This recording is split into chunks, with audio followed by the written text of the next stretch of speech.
এত মায়া সন্তানের জন্য সবকিছু উজাড় করে দেয়, সন্তানের জন্য সবকিছুই তার পক্ষে সম্ভব। যদিও আমরা বউ পাওয়ার পরে সব ভুলে যাই আস্তে আস্তে, মায়ের সে মায়াও নাই, মায়ের সে ভাবনাও নাই। অথচ আল্লাহ কুরআনুল কারীম সূরা লুকমানের ভিতরে বলে দিয়েছেন, ওয়াসাইনাল ইনসানা বিওয়ালিদাইহি হামালাতুহু উম্মুহু ওয়াহনান আলা ওয়াহনিন ওয়া ফিসালুহু ফি আমাইন আনিশকুর লি ওয়া লিওয়ালিদাইক ইলাইয়াল মাসীর। আল্লাহু আকবার বলেন। আমরা সাধারণত জানি সবকিছুর ক্ষেত্রে আমরা প্রশংসা করি আলহামদুলিল্লাহ বলে, কি বলে? তার মানে প্রশংসা কার? জোরে বলেন কার? আল্লাহ। আমরা আলহামদুলিল্লাহ বলে প্রশংসা করি আল্লাহ। কিন্তু আল্লাহ নিজে বলছেন, শুনে রেখে দাও, আমি আল্লাহ তোমার স্রষ্টা হিসাবে যেমন আমার প্রশংসা তোমরা করবে, আমি তোমাকে সৃষ্টি করেছি তাই আমার প্রশংসা যেমন হবে। তোমার মাও তোমাকে জন্ম দিয়েছে, এই জন্য তোমার মায়েরও প্রশংসা, জোরে বলেন, হবে। আমি আল্লাহ আমার প্রশংসার সাথে সাথে তোমার পিতা মাতার প্রশংসার আদেশ আমি আল্লাহ এই জন্যই দিয়েছি। এবার যদি লক্ষ্য করে দেখি, আজকের সমাজে বহু যুবক যতদিন বউ আসে নাই তোমাকে রান্না করে খাওয়ালো কে? তখন মায়ের কদর তোমার মাঝখানে ছিল। যতদিন গিন্নি আসে নাই ততদিন মায়ের হাতে খাইলে। একদিনের জন্যও মা তোমাকে বলে নাই বার হয়ে যা, তোকে খাওয়াতে পারবো না। একদিনের জন্যও তোমাকে বের করেও দেয়নি, খাওয়াও দেয়নি, এমনও হয়নি। হ্যাঁ, কখনো রাগারাগি হয়েছে সাময়িক ভাবে আল্লাহর গোলাম। একবার তুমি এবার তোমার বিবেক দিয়ে দেখো, যখনই তোমার একজন কেউ রান্না করে দিনেওয়ালি হয়ে গেল, রান্না করে খাওয়াবার মতন একজন যখন হয়ে গেল, একবার নয় দিলটাকে বারবার তুমি জিজ্ঞাসা করে দেখো, ওই মা ওই আব্বাকে তোমরা ছেড়ে দাও, নিজে সন্তান পৃথক হয়ে যাও, নিজে বড় হয়েছ, বাস তোমার গিন্নি তোমাকে ওয়াশ করেছে, ভালো রকমের অক্সিজেন দিয়েছে। আজ যদি আমরা লক্ষ্য করে দেখি, ওদের ওয়াজ আর ওদের অক্সিজেনে আমরা ভরপুর। আমরা মাকেও ছেড়ে রাখলাম, বাপকেও ছেড়ে রাখলাম, এবার কাদের হাওয়ালা করলাম? যে আই বুড়ো ভাইগুলো আছে, এবার ওদেরকে রান্না করে খাওয়া। ওদের যখন বউ হবে তখন ওরাও সাইড হবে, এবার তোরাও।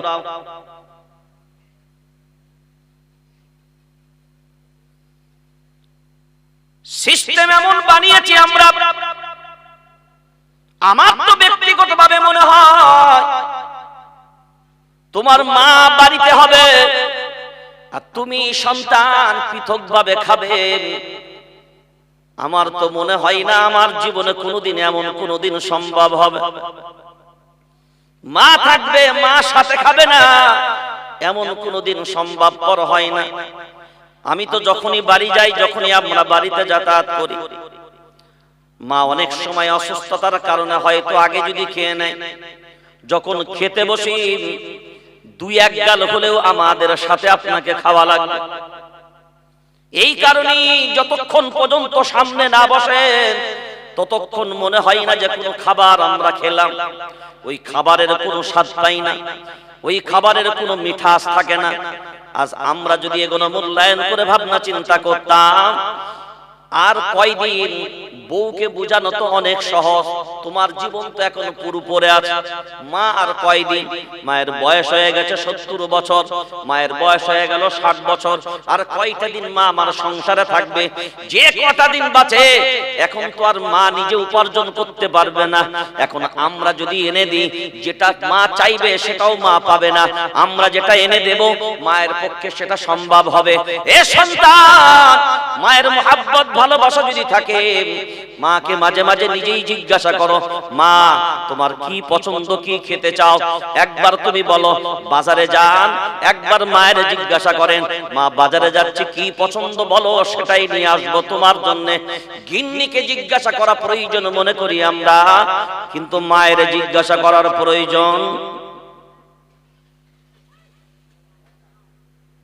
এখনকার জামানার আবার ছেলেরা ডিজিটাল ছেলে। কি ছেলে? বউ বলছে দেখো এত বড় সংসার, তো তুমি এই যে বাড়তি খাবার টাবার গুলো নিয়ে আসো, তো সবাইকে কি এগুলো দেওয়া সম্ভব?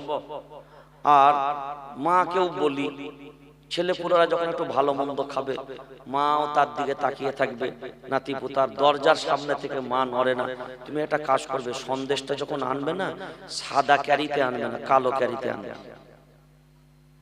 কি ক্যারিতে? কেন?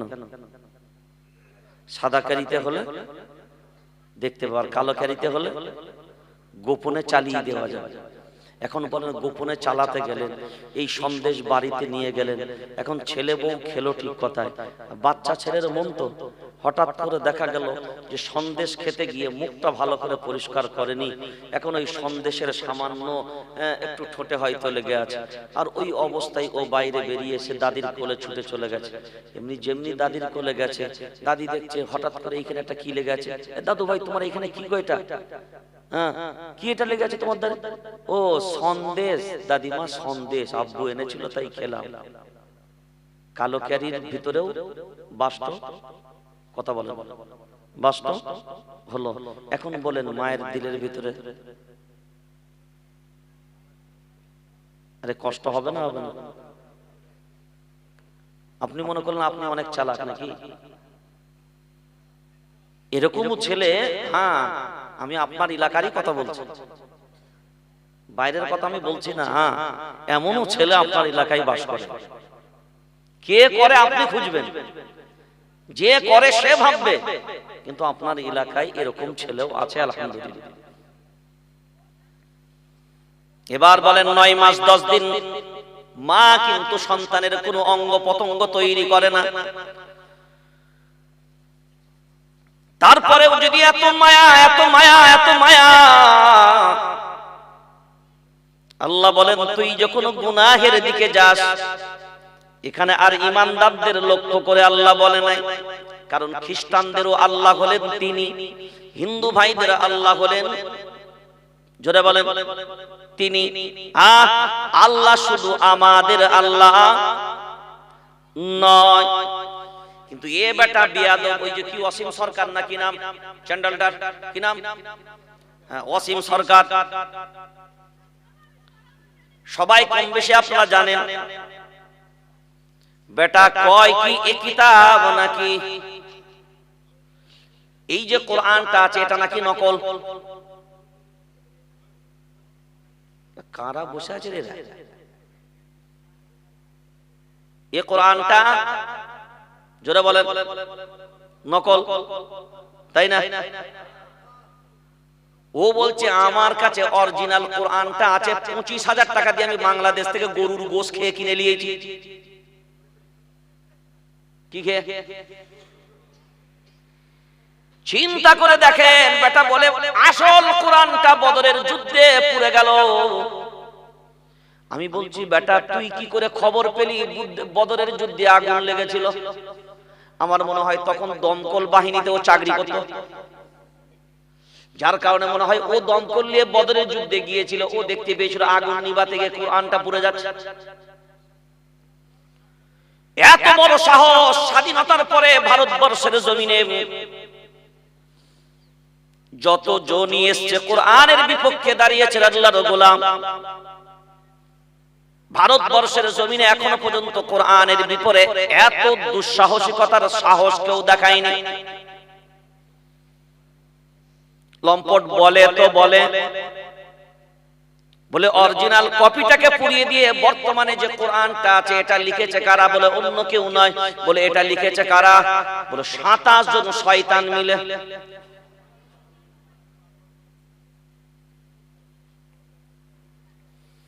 এখনো পর্যন্ত যদি আমরা দেখি কুরআনুল কারীম একেবারে সূরা বাকারার প্রথম শুরুয়াতে আল্লাহ ক্লিয়ার করে জানিয়ে দিয়েছে, যালিকাল কিতাবু লা রাইবা ফীহ। আল্লাহু আকবার বলেন। আর কুরআনুল কারীমে সূরা বুরুজের একেবারে শেষ অংশে আল্লাহ বলেছেন, বাল হুয়া কুরআনুন মাজিদুন ফী লাওহিন মাহফুজ। আল্লাহু আকবার বলেন। কোরআনের বাড়ি এখানে নয়, অসীম সরকার তুই বেটা বাড়ি চিনলি কি করে? আবার বেটা ইন্টারনেটের জগতে বলে চ্যালেঞ্জ করলাম, আমার সাথে মোকাবেলা কর। এখন চিন্তা করে দেখেন, মুতে পানিও লেয় না। বিসমিল্লাহটা যদি তারকিব করতে দিই, ওকে বল শুধু বিসমিল্লাহ, এই শব্দের তারকিব করে দেখা, এর প্রকৃত অর্থ কি ছিল আর এখন বর্তমানে কি আছে, এর ভিতরে কোন কোন শব্দগুলো লুকিয়ে আছে, কোন ফেল এর ভিতরে লুকিয়ে আছে, কোনটা বাইরে আছে।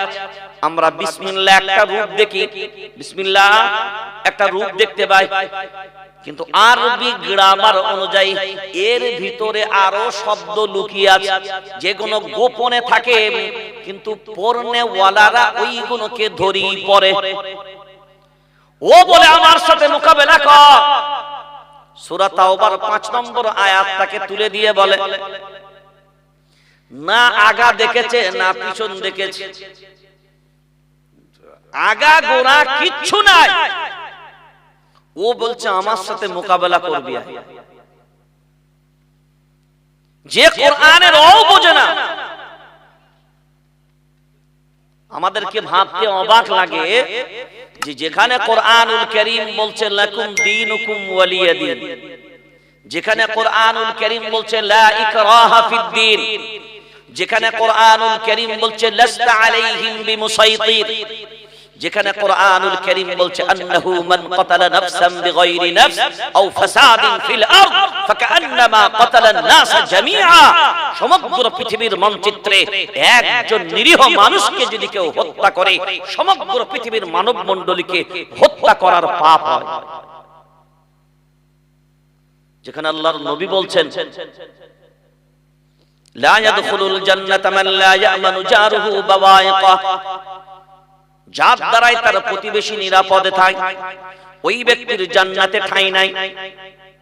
আল্লাযী লা ইয়ামানু জারুহু বাওয়াইকা, নবী বললেন যার দ্বারাই তার প্রতিবেশী নিরাপদে থাকবে না, আমি নবী দিলাম ঘোষণা, ওই ব্যক্তি মুমিন হতে পারবে না। তীব্র ভাষায় এদের নিন্দা এই জন্য জানানো দরকার যে আজকে কোরআনুল কারীম, আপনারা জানেন যে যারা কোরআনুল কারীমের অনুবাদ করেছে তার মধ্যে একজন ব্যক্তি হলেন ভাই গিরিশচন্দ্র সেন। ভাই গিরিশচন্দ্র সেন, তিনিও কোরআনুল কারীমের বঙ্গ অনুবাদ করেছিলেন। পূর্ণাঙ্গ না হলেও তিনি করেছিলেন, যতটাই পেরেছেন তিনি বঙ্গ অনুবাদ কোরআনুল কারীমের করেছে। জ্ঞানী থাকার পরেও কোরআনুল কারীমের মাঝখানে আজ পর্যন্ত পৃথিবীর মানচিত্রে যারাই চেষ্টা করেছে, যারাই ঢুকেছে এর ভিতরে কোরআনুল কারীমের ভুল ধরতে যারা গেছে, আজ পর্যন্ত কোরআনুল কারীমের ভুল ধরতে পারেনি একমাত্র শয়তান ছাড়া। কিন্তু অরিজিনাল যে শয়তান, সেও কিন্তু কোরআনের কোনোদিন ভুল ধরে না।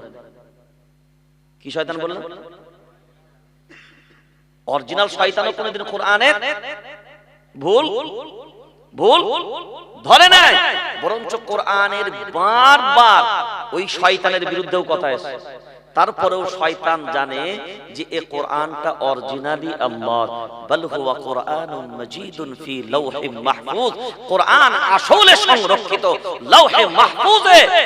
যে কিতাব তোমার কাছে আছে এটা পাণ্ডুলিপি, এটা একটা কপি, কিন্তু এর আসল অরিজিনাল কপি লাওহুন মানে হলো তক্তা, লাওহে মাহফুজ, মাহফুজ মানে হলো সংরক্ষিত। আল্লাহ লাওহে মাহফুজে এই কিতাব সংরক্ষিত করেছেন। এখন বলেন চিন্তা ভাবনা করে, কেউ আগা দেখলো না, গোড়া দেখলো না, পিছন দেখলো না, সামনে দেখলো না। এখন যদি ধরুন একটা লোক শুয়ে আছে, তার মাথাটা এমন ভাবে চাপা দেওয়া আছে যে তার মাথাই নাই মনে হচ্ছে। এখন আপনি আসলেন, দূর থেকে দেখলেন, দেখার পরে উঁচিয়ে দেখলেন না যে তার মাথা আছে না নাই, আপনি ডাইরেক্ট ঘোষণা করে দিলেন ও তো মানুষটার মাথাই নাই।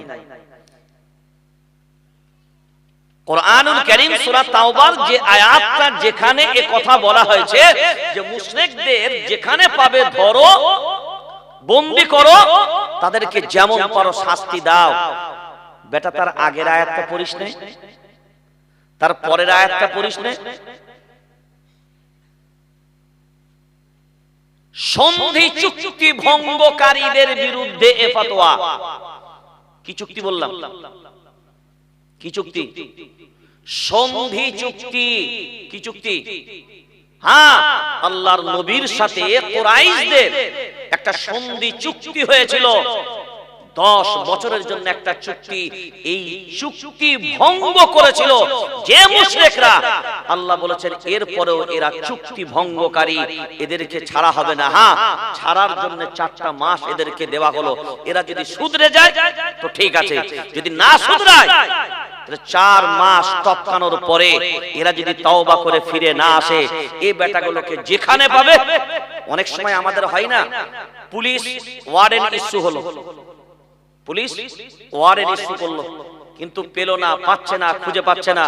দেখবেন অনেক সময় ওই ইনকাউন্টারের অর্ডার হয় না, যেটা বলে কিসের অর্ডার, যে যেখানে পাবে তাকে ইনকাউন্টার করবে। কেন?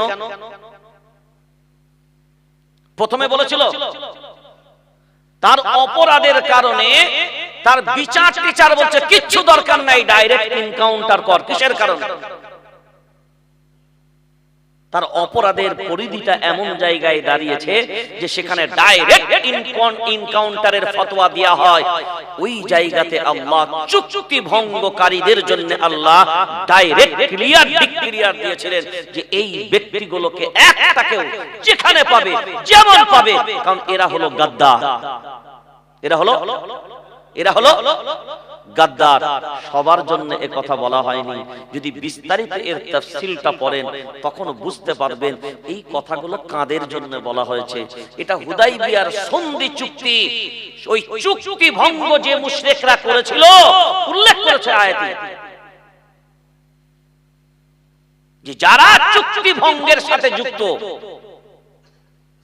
তাদেরকে ধরো। তাও ধরো কি 4 মাস সময় দিল, যে এই 4টা মাস ওদেরকে সুযোগ দাও, এরা পরিবর্তন হোক। যদি এই পরিবর্তন না হয় তারপরে এদের বিরুদ্ধে অ্যাকশন নেওয়া। ফায়সালা কার? ফায়সালা কার? কোরআনের। ফায়সালা কার? কোরআনের। কারণ কোরআনুল কারীম তার বর্ণনা দিয়েছে তানজিলুম মির রাব্বিল আলামিন। এই কিতাব অন্য কারোর নয়, তোমার রবের পক্ষ থেকে এই কিতাব আমি আল্লাহ নাযিল করেছি। এই কিতাবের ভিতরে কোনো রকমের ভেজাল নাই। ওয়ালাউ তাকাওয়ালা আলাইনা বা'দুল আকাবিল, যদি এই কিতাবের ভিতরে কোনো রকমের বাড়তি কথা ঢুকিয়ে দেওয়া হতো, যদি কোনো রকমের কোনো কথা যদি বার করে দেওয়া হতো, আমি আল্লাহ জানিয়ে রাখলাম এটা যদি আমার নবীও করত, লাখাদনা মিনহু বিল ইয়ামিন, আমি তার ডান হাতকে চেপে ধরতাম। সুম্মা লাকাতানা মিনহুল ওয়াতিন, আমি তার কণ্ঠনালীকে পর্যন্ত কেটে ফেলে দিতাম। এই কোরআনের ভিতরে কোনো ভেজাল নাই, এই কোরআনটাই হলো একেবারে নির্ভেজাল। এখন এই মানুষগুলোকে আপনার মনে হবে ও ওপেন চ্যালেঞ্জ ছুটছে যে আমার সাথে মোকাবেলা কর, তো ওর সাথে কে মোকাবেলা করবে? আমি যদি ওকে হুদাইবিয়ার সন্ধির চুক্তির কথা বলি, যে বল মুশরিকদের চুক্তি ছিল কয়টা আর মুসলমানদের চুক্তি ছিল কয়টা, বল চুক্তিটা কোন জায়গায় হয়েছিল, বল কি কি বিষয়ে চুক্তি হয়েছিল, বল চুক্তি যারা ভঙ্গ করেছিল তারা তোর কে হয়? তোর দাদু, তোর নানু, তোর 14 গোষ্ঠী, তোর কোন পুরুষ হয়? তোর বংশের নিশ্চয়ই কেউ হয়।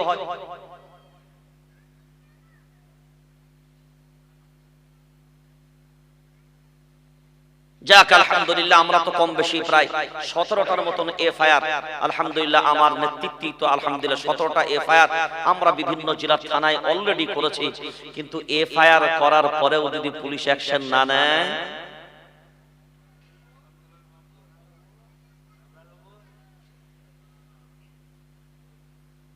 তুমি ঘুমোচ্ছ না কি করছো বুঝতে পারি মানে এতক্ষণ পুরো মাথা তুলে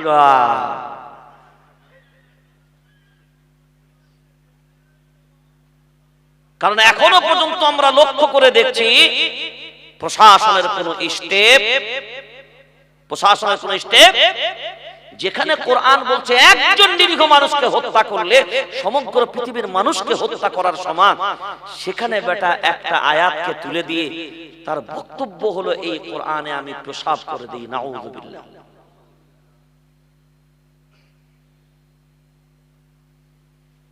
তবে নিশ্চিত এ বেটা আল্লাহর মারে পড়বে খুব তাড়াতাড়ি পড়বে। কারণ কোরআনের সাথে বিয়াদবি করে দুনিয়াতে কেউ আজও পর্যন্ত টিকে থাকতে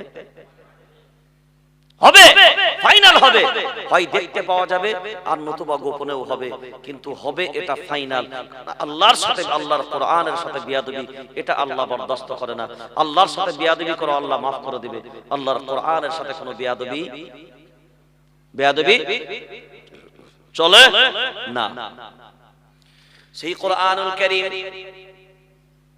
এইটাই আল্লাহ খুব সুন্দর ভাবে বললেন, 9 মাস 10 দিন তোমার মা পেটে ধারণ করলো ভাড়াটিয়ার মতো, তারপরেও মায়ের মায়া দেখো কত। এখন চিন্তা ভাবনা করে যদি আপনাদের কেউ জিজ্ঞাসা করা হয় এই হাত কে বানিয়েছে, সবাই এই চোখ কে বানিয়েছে, এই কান কে বানিয়েছে, এই পা কে বানিয়েছে, পুরো শরীরটাই কে বানিয়েছে? জোরে বলেন, জোরে। আল্লাহ। কে বানালেন? আল্লাহ। 9 মাস 10 দিন শুধু ভাড়াটিয়ার মতন রেখে যদি মায়ের ভিতরে এত মায়া হয়, দয়া হয়, ওরে মুসলমান একবার নয় 1000 বার ভাবনা চিন্তা করে দেখো, যে আল্লাহ তোমার হাত বানিয়েছে, কান বানিয়েছে, চোখ বানিয়েছে, ব্রেন বানিয়েছে, পা থেকে মাথা পর্যন্ত সব বানিয়েছে, এই আল্লাহর মায়া কত হতে পারে? ওই জন্যই আল্লাহ বলে ইয়া আইয়ুহাল ইনসান মা গাররাকা বিরাব্বিকাল কারীম, আমি করিম তোরে ডাক দিচ্ছি, এই হাত দ্বারা গুনাহের দিকে যাবি না, এই কান দ্বারা গুনাহের দিকে যাবি না, এই চোখ দ্বারা গুনাহের দিকে যাবি না, এই পা দ্বারা গুনাহের দিকে যাবি না। এই দিকে যদি গুনাহের দিকে যাস আমি আল্লাহ তোকে বাধা দিচ্ছি, কারণ এই হাত আমি আল্লাহ বানিয়েছি, এই হাতকে আমি আল্লাহ আমার বিরুদ্ধেই ব্যবহার করছি, এই চোখ আমি আল্লাহ বানিয়েছি, এই চোখকে আমি আল্লাহ আমার বিরুদ্ধেই ব্যবহার করছি, এই কান আমি আল্লাহ দিলাম, এই কান আমি আল্লাহ আমার বিরুদ্ধেই ব্যবহার করিস, এই পা আমি আল্লাহ দিলাম, এই পা আমি আল্লাহ আমার বিরুদ্ধেই ব্যবহার করিস, এই ব্রেন আমি আল্লাহ দিলাম, এই ব্রেন আমি আল্লাহ আমার বিরুদ্ধেই ব্যবহার করিস, এই দিল আমি আল্লাহ দিলাম, এই দিল আমি আল্লাহ আমার বিরুদ্ধেই ব্যবহার করিস। এই জন্যই তো কিয়ামতের ময়দান যখন হবে তখন শুনে রেখে দে একটা জিনিস স্পষ্ট ভাবে, ইয়াউমা ইদিন তুহাদ্দিসু আখবারাহা বিআন্না রাব্বাকা আওহালাহা। সব এই দুনিয়ার খবর সব মাটি যখন উজাড় করে সামনে রেখে দিবে, আল্লাহর সামনে সব খবর যখন সামনে দিয়ে দিবে তখন বুঝে নিতে হবে আর কোনো উপায় নাই। সব আপনি মনে মনে ভাববেন এগুলো তো আমি করিনি, এগুলো আমি যখন করেছিলাম কেউ তো দেখতে পাইনি, তারপরে আজকে মাটি বলবে কেউ দেখতে পাক আর না পাক, মনে রেখে দিবি তুই এই জমিনের উপরেই করেছিস, এই জমিন তোর সাক্ষী হয়ে গেল, এই জমিনের উপরে করলি, এই জমিন দেখে নিয়েছে, এই জমিন কিয়ামতের ময়দানে তোর সাক্ষী দিবে। তুই যে বাঁচতে চাইবি বাঁচার কোনো পথ পাবি না। তুই মনে করছিস কান দ্বারা গুনাহ করেছিস, চোখ দ্বারা গুনাহ করেছিস, এর তোর শরীরের চামড়াগুলো, যে চামড়াগুলো তোমার বডিতে জামার মতন লেগে আছে, এই চামড়াগুলো পর্যন্ত তোমার বিরুদ্ধে সাক্ষ্য দিবে কিয়ামতের ময়দানে। حتى إذا ما جاءوها شهد عليهم سمعهم وأبصارهم وجلودهم بما كانوا يعملون।